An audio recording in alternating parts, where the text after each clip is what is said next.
मुंबई अहमदाबाद महामार्गावर अपघातांची मालिका सुरू असतानाच आज गुरुवारी 12 मार्चला पहाटे 4च्या सुमारास मनोर जव्हार फाटा येथे धक्कादायक अपघात घडला। मुलुंड येथून डहाणूकडे निघालेला आयशर टेम्पो अचानक चालकाच्या ताब्यातून सुटला आणि थेट दुभाजकावर जाऊन आदळला। या भीषण धडकेनंतर टेम्पो ब्रिजवरून खाली सर्व्हिस रोडवर येऊन रस्त्याच्या मधोमध थांबला। मिळालेल्या माहितीनुसार टेम्पो चालक 50 वर्षीय अंदाजे संदीप कुमार जय किरण सिंग याचे वाहनावरील नियंत्रण सुटल्याने हा अपघात झाला। धडकेनंतर टेम्पोचा टायर फुटल्याने वाहन पूर्णपणे रस्त्याच्या मधोमध अडकून पडले।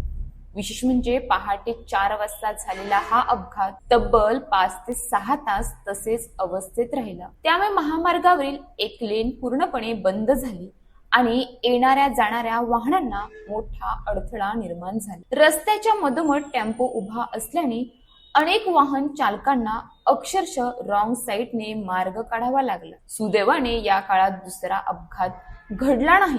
मात्र जर एखादी दुर्दैवी घटना घडली असती तर त्याची जबाबदारी नेमकी कुणावर टाकायची असा प्रश्न वाहन चालक उपस्थित करत आहेत। यातील सर्वात धक्कादायक बाब म्हणजे ज्या ठिकाणी हा अपघात झाला त्या ठिकाणाहून अवघ्या 3 किलोमीटर अंतरावर मनोर पोलीस स्टेशन आहे। तरीही तब्बल 6 तास रस्त्याच्या मधोमध उभी असलेली ही अपघातग्रस्त गाडी कुणाच्या नजरेस पडली नाही का असा सवाल नागरिक विचारत आहेत। रात्रभर महामार्गावर पोलीस पेट्रोलिंग सुरू असते असे सांगितले जाते, मात्र प्रत्यक्षात पेट्रोलिंगची गाडी खरंच फिरते की फक्त कागदावरच पेट्रोलिंग चालते असा टोमणा आता नागरिकांकडून मारला जात आहे। कारण जर नियमित पेट्रोलिंग होत असेल तर इतका मोठा अडथळा 6 तास दुर्लक्षित कसा राहिला। शेवटी सकाळी 10:30 वाजण्याच्या सुमारास क्रेनच्या साह्याने हा टेम्पो रस्त्याच्या कडेला करण्यात आला आणि वाहतूक सुरळीत झाली।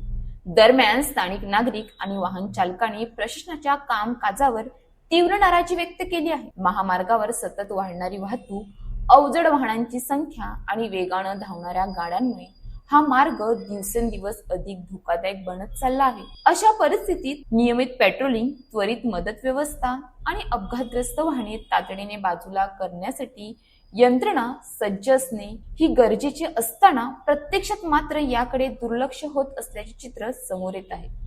मुंबई अहमदाबाद महामार्गावर गेल्या काही महिन्यात अपघातांचे प्रमाण लक्षणीयरित्या वाढले असून अनेकदा किरकोळ अपघातांची मोठ्या दुर्घटनांमध्ये बदलण्याचा धोका निर्माण होत आहे। त्यामुळे प्रशासनाने या गंभीर बाबींकडे तातडीने लक्ष देत प्रभावी उपाययोजना करणे गरजेचे असल्याची मागणी नागरिक आणि वाहन चालकांकडून जोर धरत आहे। अन्यथा भविष्यात एखादी मोठी दुर्घटना घडल्यास त्याची जबाबदारी नेमकी कोण घेणार हा प्रश्न पुन्हा एकदा उपस्थित राहणार आहे। अशाच ताज्या बातम्यांसाठी आमच्या न्यूज पोलीस रिपोर्टर चॅनलला लगेच सबस्क्राईब करा आणि बेल आयकॉन दाबायला विसरू नका।